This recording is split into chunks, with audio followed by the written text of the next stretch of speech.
O Chantada venceu por 2-0 o Dubra na última xornada de Liga. Joserra adiantaba os locais xa no minuto 5, e xusto antes do descanso facía 2-0 cun maxistral lanzamento de falta que se colou pola escuadra da meta visitante. Na segunda metade, os chantadinos defenderon ben o resultado e sumaron os 3 puntos.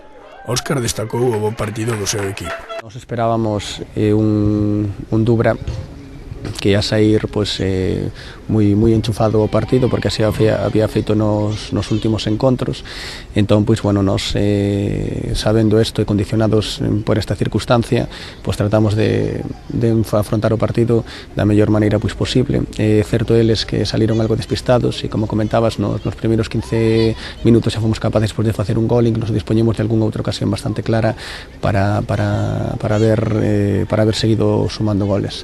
Non foi así e, ata o final toca sufrir, especialmente tal e como aconteceu ao longo de moitos partidos, hemos adiantarnos, pero despois o equipo contrario, a base de fútbol máis ou menos directo, fainos sufrir moito, especialmente porque temos un equipo con moitísima envergadura, pero os chavales hoxe estiveron a un gran nivel, especialmente a liña defensiva e o porteiro. Os chantadinos rematan a tempada na 16ª praza, estando actualmente en postos de descenso por arrastres.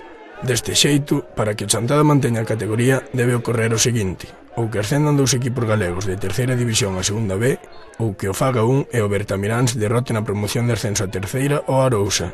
O preparador de SD resaltou que o equipo fixo os deberes desta última fin de semana e que agora tocará esperar.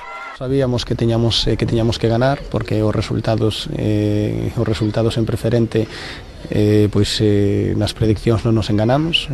O Silva perdeu en Carral e sumou os 3 puntos ao equipo local.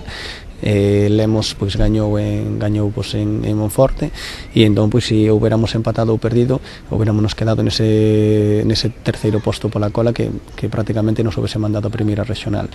Fixemos o que tiñamos que facer, que era gañar. As cousas tamén se deron bastante ben en terceira, e agora 2 semaniñas estaremos pendentes de ver o que acontece nas fases de ascenso.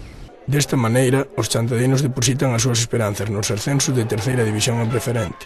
De seguro que Ferrol, Celta B, Compostela, Deportivo B e Bertamiráns terán moitos afeccionados en Chantada estas semanas.